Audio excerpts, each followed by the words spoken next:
Setiap tanggal 2 Mei, kita memperingati Hari Pendidikan Nasional yang diambil dari hari kelahiran Ki Hajar Dewantara. Melalui pendidikan, Ki Hajar berjuang melawan penjajah Belanda. Seperti apa ceritanya? Ayo teman-teman, kita simak bersama.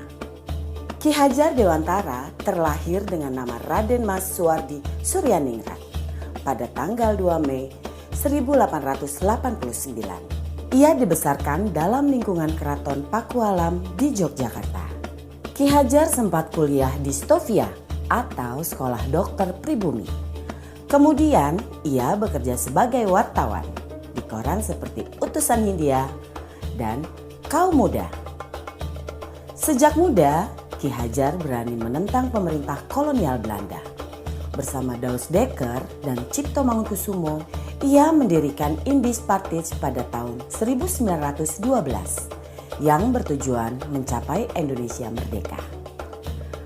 Akibat kritiknya pada pemerintah Belanda, dalam tulisan Seandainya Aku Seorang Belanda, Ki Hajar diasingkan ke Pulau Bangka. Daus Dekker dan Cipto Mangunkusumo membela sahabat mereka, sehingga akhirnya 3 serangkai ini diasingkan bersama-sama ke negeri Belanda. Masa pengasingan di Belanda dimanfaatkan Ki Hajar untuk mendalami dunia pendidikan dan pengajaran.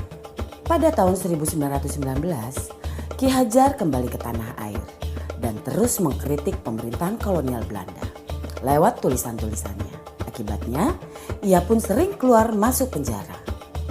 Tanggal 3 Juli 1922, Ki Hajar mendirikan Lembaga Pendidikan Taman Siswa di Yogyakarta. Sejak saat itu, Suwardi Suryaningrat memakai nama Ki Hajar Dewantara. Anak-anak dari semua kalangan, baik ningrat maupun rakyat biasa, bisa bersekolah di Taman Siswa. Perguruan ini memiliki semboyan Ing Ngarso Sung Tulodo, Ing Madyo Mangunkarso, Tutwuri Handayani. Artinya, di depan memberi contoh, di tengah membangun semangat, dan di belakang memberi dorongan. Prinsip ini berlaku untuk semua pamong atau guru dan murid di Taman Siswa.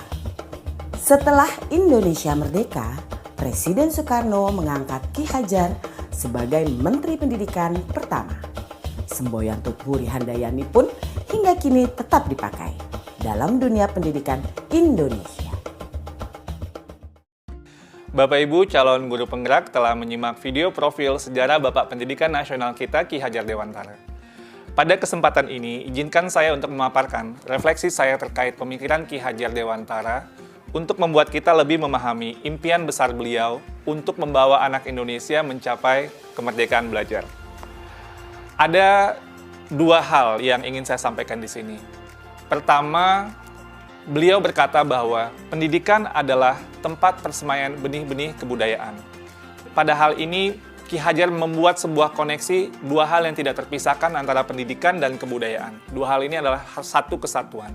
Menurut Ki Hajar, untuk mencapai kebudayaan yang kita mimpikan, peradaban bangsa yang kita cita-citakan, pendidikan adalah fondasinya. Atau dengan bahasanya Ki Hajar adalah tempat persemaian benih-benih kebudayaan. Dengan kata lain, pekerjaan yang kita lakukan di pendidikan bukan saja pekerjaan untuk anak bersekolah, ujian hasilnya baik, dan lain sebagainya, tapi adalah pekerjaan untuk menjemput kebudayaan yang kita cita-citakan. Dengan kata lain, ini adalah pekerjaan untuk membentuk peradaban. Jadi ini peran yang sangat penting antara pendidikan dan kebudayaan. Dua-duanya adalah satu ikatan yang tidak bisa dilepaskan. Yang kedua, inti dari filsafat Ki Hajar Dewantara itu adalah perubahan. Dalam hal ini, bagi saya, analogi yang tepat untuk filsafat Ki Hajar Dewantara itu adalah seperti tata surya. Selalu bergerak, selalu tidak pernah berhenti dari waktu ke waktu, dia tidak pernah statis. Karena itu, bagi Ki Hajar, kebudayaan tidak boleh statis, harus terus bergerak. Dalam upaya pemeliharaan kebudayaan, bagi Ki Hajar, itu harus terus bergerak sesuai dengan kodrat alam dan kodrat zamannya. Jika kebudayaan itu terisolasi, kebudayaan itu akan menuju kehancuran. Pendidikan pun juga sama, tidak boleh statis. Pendidikan harus terus berubah, menjawab tuntutan zamannya.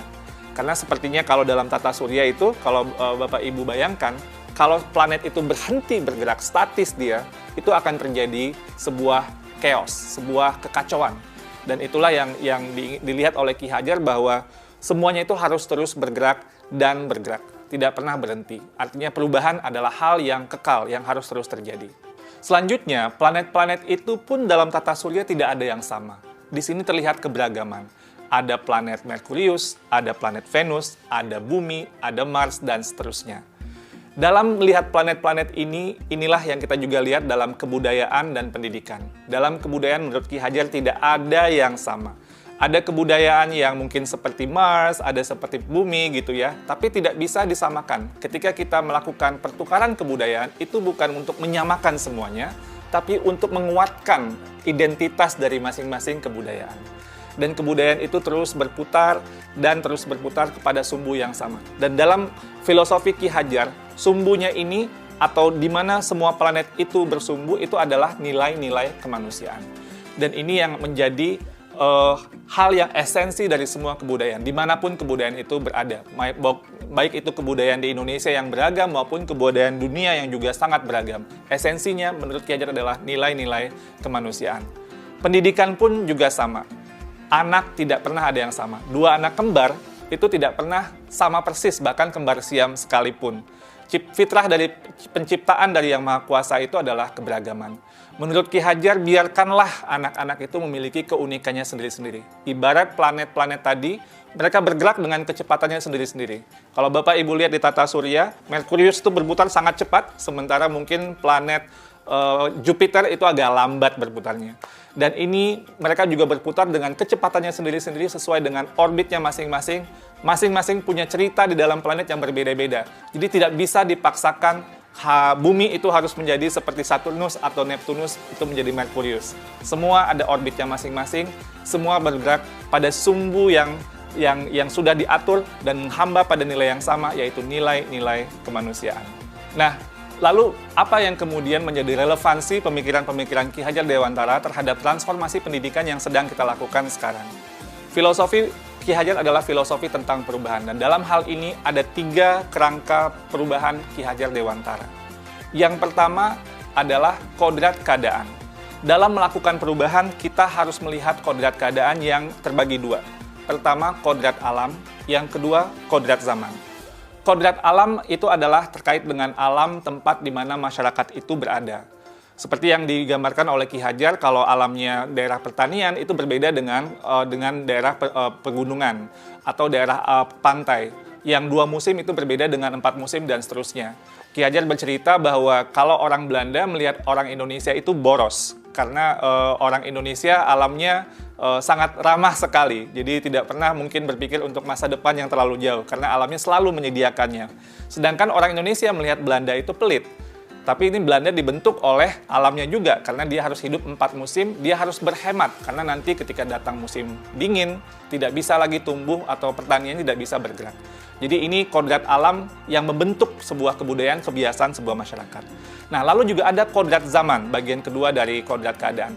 Kodrat zaman ini berarti bahwa walaupun alamnya sama, seperti daerah Bandung atau daerah Semarang dan lain sebagainya, itu tidak pernah sama dari waktu ke waktu. Jakarta tahun 1950 berbeda dengan Jakarta tahun 2020 dan akan berbeda dengan Jakarta 2050 dan seterusnya. Masing-masing zaman itu memiliki tantangannya sendiri-sendiri. Pada saat ini tantangan kita adalah bagaimana menjawab revolusi industri 4.0 dan sebagainya. Percepatan revolusi teknologi ini sangat luar biasa dan ini merupakan tantangan yang pada zaman ini sedang kita hadapi. Lalu yang kedua adalah prinsip melakukan perubahan. Kalau tadi kodrat keadaan, yang kedua ini prinsip melakukan perubahan. Di sini ada yang namanya azas trikon, kontinuitas, konvergensi, dan konsentris. Dalam melakukan perubahan menurut Ki Hajar, kita harus melakukan sebuah dialog kritis dengan sejarah kita. Kita harus menjaga nilai utama dari masyarakat kita. Harus berakar pada identitas utama dari sebuah masyarakat. Jadi walaupun perubahan itu menjawab kodrat zaman, tapi nilai esensi budaya masyarakat itu harus tetap dipegang. Tapi juga harus ada dialog kritis sehingga bisa terus berubah. Jadi kontinuitas ini bisa terjaga dengan baik. Yang kedua, harus konvergensi. Maksudnya apa? Perubahan-perubahan yang kita lakukan itu harus menuju pada suatu titik yang memperkuat nilai-nilai kemanusiaan. Jadi, dalam konteks konvergensi ini, pendidikan itu harus memanusiakan dan memperkuat kemanusiaan kita. Yang ketiga, konsentris. Jadi walaupun menuju pada nilai-nilai yang sama gitu, sumbu yang sama, tapi kita tetap harus menghargai keragaman yang ada. Karena kalau konsentris itu ibarat planet tadi, dia berputar sesuai dengan sumbunya, sesuai dengan orbitnya, tidak bisa dicampur-campurkan. Karena itu pendidikan itu harus menghargai keunikan. Karena itu juga pendidikan itu harus memerdekakan. Biarkanlah masing-masing berputar pada sumbunya, beredar sesuai dengan orbitnya. Menurut kata Ki Hajar, pendidik itu ibarat petani. Petani itu dia bercocok tanam, dia memiliki banyak sekali misalnya bibit. Ada bibit padi, ada bibit jagung, ada bibit kedelai. Yang padi, tumbuhkanlah dia sebagai padi. Jangan menumbuhkan padi itu berharap menjadi jagung. Tidak akan pernah menjadi seperti itu. Dan jangan pula memelihara jagung dengan ilmu memelihara padi, nggak jadi tumbuh kembangnya jagung itu. Jadi masing-masing itu sesuai dengan kodratnya, dan itulah keragaman yang dihadapi oleh para pendidik dalam konteks kehidupan sehari-hari. Lalu yang ketiga, apa yang berubah? Yang berubah di sini adalah budi pekerti. Maksudnya ini apa? Ada dua kata di sini. Ada budi, ada pekerti. Budi itu, menurut bahasa Ki Hajar, itu ada 3 komponen, yaitu cipta, rasa, dan karsa. Cipta itu artinya pikiran, rasa itu perasaan, karsa itu adalah kemauan. Dan pekerti. Pekerti itu maksudnya tenaga atau raga. Dalam filosofi pendidikan Ki Hajar, ini harus seimbang terjadinya perubahan tersebut. Ada olah cipta, menajamkan pikiran, olah rasa, menghaluskan rasa, olah karsa, memperkuat kemauan, dan olahraga, menyehatkan jasmani. Sehingga pendidikan itu harus holistik, harus seimbang, tidak bisa timpang. Kalau pendidikan ini bisa kita lakukan dengan seimbang, menurut Ki Hajar, ini akan terjadi kesempurnaan budi pekerti yang membawa kita pada kebijaksanaan. Dengan kata lain, jika kita melakukan pendidikan yang seimbang, tumbuh kembang anak secara holistik, ini akan menghadirkan banyak insan-insan yang penuh kebijaksanaan. Sebaliknya, jika kita melakukan pendidikan dengan timpang, maka kita akan menciptakan masyarakat yang langka, bahkan mungkin hampa dengan kebijaksanaan. Pada akhirnya, semua disiplin ilmu harus menuju kepada kebijaksanaan. Dan relevansi yang kedua dari apa yang kita pelajari dari filosofi Ki Hajar Dewantara adalah keharusan untuk memandang anak dengan rasa hormat, berorientasi kepada anak. Jadi, apa tujuan pendidikan kita? Itu adalah murid, murid, murid. Jadi, menurut Ki Hajar, semua yang kita lakukan di bidang pendidikan dan para pendidik itu harus berorientasi penuh kepada murid. Dengan bahasa Ki Hajar, salah satu azas dari Taman Siswa, bebas dari segala ikatan, dengan suci hati mendekati sang anak, tidak untuk meminta suatu hak, namun untuk berhamba pada sang anak. Kata-kata berhamba pada sang anak adalah sebuah analogi, tapi memiliki kedalaman nilai yang luar biasa. Bahwa Ki Hajar, seorang yang sangat ditokohkan, melihat bahwa berorientasi kepada anak ini adalah hal yang paling utama, paling esensial bagi kita para pendidik. Semoga refleksi singkat ini bisa menjadi sebuah inspirasi bagi Bapak Ibu semua, calon-calon guru penggerak yang saya banggakan. Terima kasih Bapak Ibu penggerak, salam bahagia.